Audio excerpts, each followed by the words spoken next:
Hello everyone. RO aero UP PCS के लिए बहुत सारे लोगों के बहुत ही बेसिक डाउट्स आते रहते हैं, तो इसमें आपको कुछ चीज़ें मैं शेयर करना चाहता हूं, उनको ध्यान रखिएगा। देखिए, आरओ एयरो और यूपी पीसीएस के प्रीलिम्स के लिए 30 जुलाई तक के 31 जुलाई तक के टारगेट्स को मैंने ऑलरेडी दे दिया है। तो अगर आप आरओ एयरो या यूपी पीसीएस किसी भी एग्जाम को टारगेट कर रहे हैं या दोनों एग्जाम को अगर टारगेट कर रहे हैं, तो प्रीलिम्स के जो टारगेट है अगर आप पूरा करना चाहते हैं तो आप उसकी पीडीएफ आपको टेलीग्राम चैनल अनुज चतुर्वेदी ऑफिशियल पर मिल जाएगी। वहां से आप टारगेट्स को लेकर के उनको तैयार कर सकते हैं। अपने हिसाब से थोड़ा सा उसको सेट कर लीजिएगा। सबके अपने पढ़ने का समय और टाइम जो ड्यूरेशन है, आवर्स है, वो डिफरेंट होते हैं, तो इसलिए उसको अपने हिसाब से थोड़ा सा सेट कर लीजिएगा। वो एक टेम्पलेट है, वो एक फ्रेमवर्क है, जिससे आपको हेल्प मिले, पता चले कि ओके ठीक है, ये सीक्वेंस है, ये चीज़ें इंपॉर्टेंट है, कैसे क्या पढ़ना है, क्या है, वो सारी चीज़ें भी आपको यूट्यूब पर मैंने वीडियोस के थ्रू बता रखा है कि कौन कौन से जो टॉपिक्स हैं उसमें कैसे क्या चीज़ों को फिल्टर करना होता है, तो सो दैट आप ये समझ पाओ कि कौन सी चीज़ें आपको पढ़नी है and what not to read, क्या आपको नहीं पढ़ना है। ऑल्सो मेंस के 15 जुलाई तक के टारगेट यूपी पीसीएस के आपके पास ऑलरेडी हैं। आरओ एयरो के आपके पास 30 जून तक के ऑलरेडी थे, 1 से 15 जुलाई तक के मैंने आपको ऑलरेडी दे दिए हैं। 15 जुलाई के बाद के आरओ एयरो मेंस के और यूपी पीसीएस मेंस के दोनों के ही टारगेट्स मैं आपको पहले से ही दे दूंगा। ऑल्सो आरओ एयरो के और यूपी पीसीएस के प्रीलिम्स के टारगेट जो मैंने अभी 31 जुलाई तक दे रखे हैं ना, उनको भी 20 अक्टूबर तक, क्योंकि आपको पता है कि 27 अक्टूबर को यूपी पीसीएस का एग्जाम है, उसके बाद 50 दिन आपके जो रहेंगे, उसके बाद आपका 22 दिसंबर को बेसिकली ऑलमोस्ट आरओ एयरो का एग्जाम शेड्यूल्ड है। तो एग्जाम के पहले तक के टारगेट्स मैं आपको पहले ही दे दूंगा, सो दैट आप हर सब्जेक्ट के बारे में ये समझ पाओ कि आप कौन से टारगेट्स आने वाले हैं या किस तरह से आपको अपने सब्जेक्ट्स को शेड्यूल करना है। सपोज मैं आपको पॉलिटी एक महीने बात करवा रहा हूँ, या पॉलिटी आपने मान लीजिए पहले कर ली है, तो आप उसको अपने हिसाब से सेट कर लेंगे, क्योंकि ठीक है ये सेक्शन मेरा ऑलरेडी तैयार है, इस सब्जेक्ट को मैंने बहुत बार पढ़ लिया है, इसमें मेरा रिवीजन भी अच्छा हो गया है, तो उसके फिर आप टेस्ट वगैरह लगा सकते हैं सेक्शनल, या उसको अपने हिसाब से रिवाइज कर सकते हैं। तो इस तरह से आप अपने हिसाब से बेसिक चीज़ों को सेट कर लेंगे। ये बताने का जो मेन मकसद है वो ये है कि इस तरह से आपको पूरा पता चल जाएगा कि आगे आने वाले 3 महीनों में आप किस तरह से चीज़ों को तैयार करने वाले हैं, पहली चीज़। दूसरी चीज़, जो भी लोग नए हैं या जिनको अभी आइडिया नहीं है और उनके बेसिक डाउट्स होते हैं, तो इसी यूट्यूब चैनल अनुज चतुर्वेदी ऑफिशियल पर आप एक बार प्लेलिस्ट चेक कर लीजिएगा।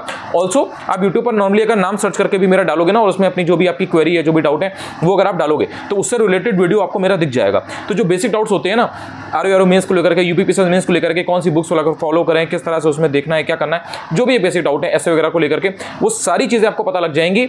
ऑलरेडी मैंने उसके ऊपर वीडियो बना रखे हैं। उसके बाद भी अगर कोई वीडियो आपको नहीं मिलता है, क्योंकि वहां पर मैंने ऑलरेडी वीडियो में 10-15 मिनट में, 20 मिनट में सारी चीजों को बहुत अच्छी तरह से एक्सप्लेन किया हुआ है, जिससे आपका कोई भी डाउट बच नहीं जाएगा, रह नहीं जाएगा। उसके बाद भी अगर कोई ऐसा डाउट होता है जो आपका रह जाता है, तो आप अनुज चतुर्वेदी व्लॉग्स @gmail.com पर मेल कर सकते हो। इसके अलावा आप मेरा नंबर जो है वो पब्लिक है, मोबाइल नंबर, तो उस पर भी आप व्हाट्सएप कर सकते हो। जो भी आपकी क्वेरी है डायरेक्ट आप मैसेज डाल दें। आप जो भी आपको प्रॉब्लम है, जो भी चीज़ें आप पूरा अगर इन डेप्थ बता देंगे, तो मैं आपको उसका देख करके उसका जो सोल्यूशन है वो आपको बता दूंगा। अगर उस पर ऑलरेडी मैंने कोई वीडियो बना रखा होगा तो वीडियो आपको शेयर कर दूंगा। अगर वो चीज़ कभी मैंने उसके बारे में बात नहीं की होगी और वो इंपॉर्टेंट होगी, तो मैं डेफिनेटली उस पर एक वीडियो बना दूंगा और आपको पूरा समझा दूंगा। लेकिन आपको पूरा बता देना है कि ये बात है, ये प्रॉब्लम हो रही है। 1 जुलाई से आपको मालूम है कि अब साल का जो दूसरा हाफ है, सेकंड हाफ है, वो शुरू हो रहा है। पहले हाफ में जनवरी से लेकर के जून तक आपने क्या किया, क्या नहीं किया, वो अब एक बीती बात हो गई है, वो एक पास्ट हो गया है। ये जो 1 जुलाई से समय आपके पास शुरू हो रहा है ना, ये 6 महीने आपके पास एकदम बदलने के लिए हैं। अपने समय को, अपनी सिचुएशंस को, अपनी सर्कमस्टांसेस को चेंज करने के लिए है। तो 27 अक्टूबर तक आप जानते हैं कि पास ऑलमोस्ट 3.5 महीने, 4 महीने का समय है। पूरी जान लगा दीजिए। अगर आपको यूपी पीसीएस देना है, अगर आपको आरओ एयरो देना है, तो आपके पास बहुत बढ़िया गोल्डन अपॉर्चुनिटी है। 22 दिसंबर को एग्जाम है, 5.5 महीने से ज्यादा का समय आपके पास है। 1 जुलाई से भी अगर आप लग जाएंगे ना, और बाकी जितनी भी चीजें जो कि आपकी प्रिपरेशन में हेल्प नहीं करती है, जो इररिलेवेंट है, उनको आपको साइडलाइन करना पड़ेगा। ये जब तक आप नहीं करेंगे, आपको घंटे नहीं मिलेंगे पढ़ाई के लिए, और जो चीजें आपने सोचा है वो आप कहीं ना कहीं नहीं कर पाएंगे। और आपको प्रोसेस को फॉलो करना है। जो चीजें पहले आपको डे टू डे बेसिस पे करनी है, जो हफ्ते भर के टारगेट्स आपको पूरे करने हैं, मंथली बेसिस पे जो आपको टारगेट पूरे करने हैं, 15 दिन में जो आपको चीजें करनी है, वो चीजें अगर आप पूरे करते चले जाएंगे ना, तो आप एक तो पहली बात तो रिजल्ट को लेकर के बहुत ज्यादा परेशान नहीं होंगे, और आपको चीजें अचीव होते दिखेंगी कि ओके ठीक है, मैंने इतना पढ़ लिया, मैंने इतना कर लिया, मेरी ये चीजें हो पा रही हैं। अगर आप ये सोचेंगे कि मेरा होगा या नहीं होगा, तो आपको बिल्कुल भी नहीं होगा। क्यों? क्योंकि आप प्रोसेस को फॉलो नहीं कर पाओगे। जो 15 दिन में, 20 दिन में, 1 महीने में चीजें करनी होंगी, आप उनको कहीं ना कहीं अचीव नहीं कर रहे होगे, और धीरे धीरे टाइम निकलता जाएगा। जैसे जैसे एग्जाम पास आता जाएगा, प्रेशर और ज़्यादा बढ़ता जाता है, एंजाइटी और ज़्यादा बनने लगती है, और फिर 1-2 महीने में लास्ट में कुछ पढ़ाई नहीं हो पाती है, अगर आपने पहले से पढ़ाई बिल्कुल नहीं कर रखी है। तो जो असली प्रिपरेशन का टाइम है वो यहीं से है। सो अभी तक अगर जस्ट इन केस अगर आप इनसिंसियर थे, अभी तक भी आप उस इंटेंसिटी से पढ़ाई नहीं कर पा रहे थे, this is the high moment. यहाँ से आपको समझना पड़ेगा कि किसी भी एग्जाम को, और आप अपनी जो प्रायोरिटी है उसको डिसाइड कर लीजिए। आपको यूपी पीसीएस देना है या आरओ एयरो देना है, आपको दोनों देने हैं, तो उस हिसाब से आप घंटे पुट करिए। अगर आपको आरओ एयरो देना है, तो फिर आप उस तरह से आरओ एयरो के प्री और मेंस पर ध्यान दीजिए। अगर आप आरओ एयरो वाले हैं, तो इसमें मैं आपको स्पेशली ये चीज मेंशन कर रहा हूं, ध्यान रखिएगा।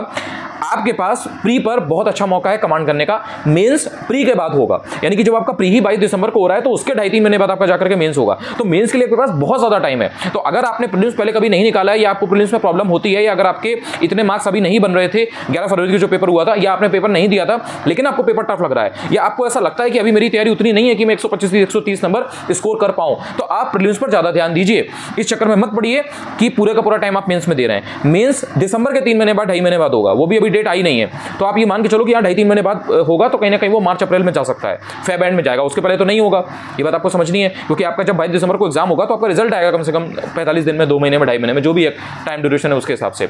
तो मेंस में बहुत टाइम है अभी। हाँ, लेकिन जो ऐसी चीजें हैं जो आप अभी से तैयार कर सकते हो, जो रटने वाली चीजें हैं, जो बार बार केवल पढ़ने वाली चीजें, उनको पढ़ते रहो। इसीलिए मैंने जो आपको टारगेट दिए उसमें भी मैंने ऐसी चीजें दी है जो अगर आप पहले से रिवाइज कर लोगे, पढ़ लोगे, तो बाद में आपके लिए बहुत इजी रहेगा। रोज अगर आप 10 वर्ड पढ़ रहे हो, वोकैबुलरी की चीजें पढ़ रहे हो, इंग्लिश टू हिंदी ट्रांसलेशन देख ले रहे हो, हिंदी टू इंग्लिश ट्रांसलेशन आप देख ले रहे हो, आपने मुहावरे लोकोक्तियां देख लिए, रोज अगर आप 50 या 20 भी मुहावरे लोकोक्ति देखोगे ना, या हर एक दिन छोड़कर भी अगर आप आधे घंटे या 1 घंटे मुहावरे लोकोक्ति देख लोगे, तो धीरे धीरे वो आपके दिमाग में बैठ जाएंगे। उसको आप डे टू डे बेसिस में अपनी लैंग्वेज में यूज करने लगोगे। उससे क्या होगा कि बाद में आपको सब चीजें एकदम से नहीं पढ़नी पड़ेंगी, तो एग्जाम के पहले वो कंफ्यूजन क्रिएट नहीं करेगा। और जो बाकी की चीजें हैं, जैसे पत्राचार वगैरह है, लेटर ड्राफ्टिंग जो भी होती है, शासकीय पत्र क्या होता है, अशासकीय पत्र क्या होता है, ये सब आप बाद में भी कर सकते हो। ऐसा नहीं है कि बाद में ही उठाना है, उसको पहले से भी करना है। लेकिन अगर आपने तो उसको बहुत ज्यादा अगर रट कर नहीं भी रखा है, एकदम से समझकर और सारी चीजें पहले से करके नहीं भी रखी है, तो ये इतनी बड़ी प्रॉब्लम नहीं है। लेकिन प्रीलिम्स अपने आप में आरओ का बहुत रैंडम होता है। आपने 11 फरवरी का पेपर देखा है, उसमें देखा है आपने कितने घूमे घूमे क्वेश्चन थे, फिजिक्स के एकदम से 10-11 क्वेश्चन आ गए थे।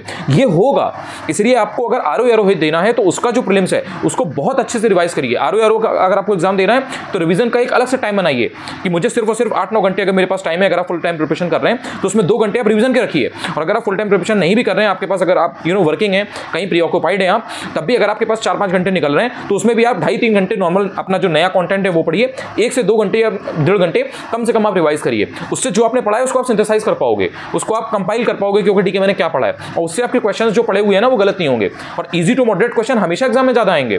कभी पेपर ऐसा नहीं बनेगा कि आपके 140 जीएस के क्वेश्चन में से 90 क्वेश्चन 100 क्वेश्चन टफ आ जाए और इजी टू मॉडरेट बिल्कुल 20-25-30 हो। तो इस चीज को आपको समझना है, अपनी गलतियों को रेक्टिफाई करने की कोशिश कीजिए, जो आपकी कमियां हैं उनको पकड़ने की कोशिश कीजिए। ये आपको ले जाएगा सक्सेस की तरफ, ये आपको ले जाएगा प्रीलिम्स को क्लियर करने की तरफ। जो लोग सिर्फ और सिर्फ यूपीपीसीएस को एम कर रहे हैं, मतलब उनका आरओ इतना बड़ा एम नहीं है, उन्होंने एग्जाम फॉर्म फिल किया हुआ है, वो एग्जाम देने जाएंगे, लेकिन ऐसा कुछ नहीं है कि उन्हें आरओ ही करना है, उन्हें यूपीपीसीएस करना है। उनको ध्यान रखना है कि ये जो अगले 1.5 महीने हैं, 15 अगस्त तक का टाइम, ये उनके लिए क्रूशियल है। मतलब इसमें अगर वो जितना भी सेक्रीफाइस कर सकते हैं कर लें, लेकिन अपना पूरा ध्यान मेंस की पढ़ाई पर रखें, साथ में प्री भी करते रहें, लेकिन मेंस पर ज्यादा फोकस करें। जितना आपने इधर 1.5 महीनों में मेंस को खींच लिया, उतना आपके लिए बाद में चीजें आसान होंगी, ये आपको समझना पड़ेगा। क्योंकि 15 अगस्त के बाद कहीं ना कहीं आप प्री ओरिएंटेड हो जाओगे, आप अपना पूरा फोकस प्री पर रखोगे। भले ही आप 1-2 घंटे 2 घंटे कर भी रहे हो मेंस, लेकिन उसको यही माना जाएगा कि आप मेंस नहीं कर रहे हो, ऑलमोस्ट वो ना के बराबर ही होता है। तो प्री पर आपका जब फोकस रहेगा 6-7 घंटे, 8 घंटे का, 6.5 घंटे का, 5 घंटे का, तो उस टाइम पर मेंस आप इतना जब फोकस नहीं कर पाओगे तो वो कहीं ना कहीं आपका एक गैप क्रिएट होगा। तो इधर जो टाइम है उसमें आप ये देखो कि कितना स्मार्ट वे में और कितना मेहनत आप कर सकते हो, और वो मेहनत आप कर डालो। जो भी पेपर, अगर आपको एथिक्स वगैरह नहीं हो पा रहा है तो अभी मत करो, लेकिन कम से कम जो आपसे बन पड़ रहा है, पॉलिटी अगर आपसे हो पा रही है, अगर आपसे हिस्ट्री हो पा रही है, अगर आपसे एनवायरमेंट हो पा रहा है, अगर आपसे इकोनॉमी हो पा रहा है, अगर आपसे यूपी स्पेशल के 2 पेपर किसी तरह से हो जाए, उनको कर लो। और ऑब्वियस सी बात है कि अगर आप अभी से शुरू करोगे तो आपका 1.5 महीने में मेंस तैयार नहीं हो पाएगा, ये बहुत ही ऑब्वियस बात है। कोई नहीं कर सकता, मतलब ढंग से अगर कोई इंसान कर रहा है, एक नॉर्मल एवरेज इंसान की बात मैं कर रहा हूं, तो वो नहीं कर पाएगा। लेकिन अगर आपने पहले चीजें कर रखी हैं, अगर आपने मेंस के सिलेबस को पढ़ रखा है, या अगर आपने प्री के सिलेबस को अच्छे से पढ़ रखा है, तो मेंस की अभी भी काफी चीजें आप तैयार कर सकते हो। और चीजों को आपको समझना है, आपको अंडरस्टैंडिंग बिल्ड करनी है between topics, between papers, paper 1 to paper 3। ये बार बार पढ़ने से आता है, बार बार रिवाइज करने से आता है। तो वो अगर आपने कर रखा है तो 1.5 महीने में आप काफी ग्रोथ ले सकते हो, काफी चीजें तैयार कर सकते हो। तो ऑब्वियसली बात है, अगर कोई 1 जुलाई से मेंस की पढ़ाई शुरू करेगा तो 1.5 महीने में सारी चीजें नहीं हो पाएंगी, लेकिन फिर भी काफी कर लोगे। तो कुछ ना करने से बेटर है कि आप कुछ कर लो, something is better than nothing. तो आपको इस तरह से देखना है। लेकिन अगर आप कुछ कर दोगे तो फिर इट्स अप टू यू, फिर आपके ऊपर है। तो आप अपनी प्रायोरिटीज डिसाइड करिए, 1 जुलाई से लग जाइए। अगर ये मेरा वीडियो आपको अच्छा लगा हो, या कोई भी मेरे वीडियोस अगर आपको हेल्प करते हो आपकी प्रिपरेशन में, तो आप चाहें तो चैनल को सब्सक्राइब भी कर सकते हैं। यही एकमात्र चैनल है मेरा, अनुज चतुर्वेदी ऑफिशियल। टेलीग्राम चैनल भी सेम इसी नाम से है, अनुज चतुर्वेदी ऑफिशियल। जितनी भी पीडीएफ होती है, जितने भी टारगेट्स होते हैं, जितनी भी और चीजें होती हैं, कोई नई इंफॉर्मेशन होती है, मैं सारी चीजें वही डालता हूं। तो आप चाहें तो उसको भी ज्वाइन कर सकते हैं। थैंक यू सो मच यार, डेली पढ़ते रहो। अभी तक नहीं किया कोई बात नहीं, कल से शुरू हो जाओ। अगर आपकी बिल्कुल पढ़ने की हैबिट नहीं है, आपकी लाइफ में कुछ भी प्रॉब्लम्स रही हो, 2 घंटे 4 घंटे 5 घंटे बिल्कुल भी आप ना पढ़ पा रहे हो, 1 घंटे से शुरू करो। 1 घंटे, आप में से ऐसा कोई भी नहीं है जो 1 घंटे से शुरुआत नहीं कर सकता। अगर ये सोचोगे कि मैं 8 घंटे कल करूंगा, मैं यार कल तो 6 घंटे से शुरुआत करूंगी और ये कर लूंगी वो कर लूंगी, ऐसा हो जाएगा वैसा हो जाएगा, ये सिर्फ और सिर्फ डे ड्रीमिंग है, नहीं हो पाएगा। अगर आपकी हैबिट पिछले 1 महीने से 2 महीने से 3 महीने से नहीं हो रखी है पढ़ने की, आप 1 घंटे का ट्राई करिए। आप 1 घंटे कर लेंगे, उसके बाद आप फिर से प्लान करिए 1 घंटे और करना है, फिर ब्रेक लेकर के फिर प्लान करिए 1 घंटे और करना है। इस तरह से आप 1-1 घंटे करके धीरे धीरे बढ़ाइए। स्टार्टिंग के हो सकता है हफ्ते भर में आप सिर्फ 1 या 2 घंटे ही पढ़ पाए, लेकिन उसके बाद में आप देखोगे कि जितना आप इस चीज को सोच रहे थे कि ये टफ है इस चीज को करना, वो उतना टफ नहीं है, and actually you are able to do it. तो जब ये चीज आप बार बार करोगे तो it will give you confidence, और वो जो कॉन्फिडेंस है ना, वो आपको बार बार आपसे पढ़ाई करवाएगा। और ये बहुत ही बोरिंग चीज होने वाली है। बिल्कुल भी ये मत सोचना कि अगर आप 3 महीने 6 महीने लग के पढ़ाई करने वाले हो तो इसमें बहुत मजा आएगा, बहुत एंटरटेनिंग होगा, इसमें कोई मनोरंजन नहीं होगा आपका किसी तरीके का। इट्स जस्ट कि you have to do it. अगर आपको क्लियर करना है चीज़ें, 5 लाख से 5,000 में आना है, जो पोस्ट है उसके हिसाब से जो एक कंपटीशन है वो आपको मालूम है। एग्जाम सिर्फ आपके लिए नहीं टला है, बाकी सबके लिए भी टला है। यूपीपीसीएस का आरओआर को एग्जाम आपके लिए नहीं हो रहा है, सबके लिए हो रहा है। तो वो लोग और मेहनत के साथ आ रहे हैं और तगड़ी तैयारी कर रहे हैं, तो उस तरह से आपको आगे आना है। बाकी आपके ऊपर है भाई। अपनी एनर्जी को अगर आप कंजर्व कर लोगे, यहाँ से अपने दिमाग को आप डायरेक्ट कर ले जाओगे, जितना पॉजिटिव अफर्मेशन आप अपने माइंड को दे ले जाओगे यहाँ से, उतना चीज़ें आपके लिए आसान हो जाएंगी। नेगेटिव सोचोगे, नेगेटिव लोगों के बीच रहोगे, नेगेटिव लोगों से नेगेटिव बातें करोगे, तो कहीं ना कहीं आपके दिमाग में वो चीज़ एक घर बना लेगी, और वो फिर उसको निकालना बहुत अपने आप में टफ होता है। तो इसलिए पॉजिटिव लोगों के साथ रहो, पॉजिटिव अफर्मेशन रखो, अपनी मेहनत पूरी रखो। सिर्फ सोचने और पॉजिटिव अफर्मेशन से भी कुछ नहीं होता है, मेहनत भाई करनी ही पड़ती है, वो सबसे बेसिक चीज़ है।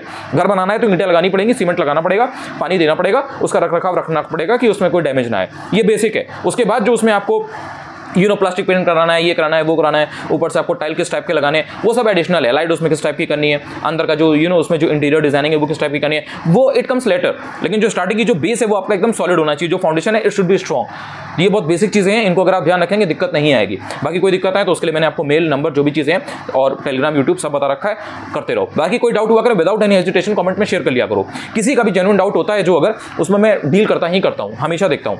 मैं अपना रिप्लाई ना भी कर पाऊँ लेकिन मैं देखता रहता हूँ, बात करता हूँ, एंड उसके बारे में मैं चीज़ों को रिसॉल्व करने की कोशिश जरूर करता हूँ। थैंक यू सो मच यार, पढ़ते रहो।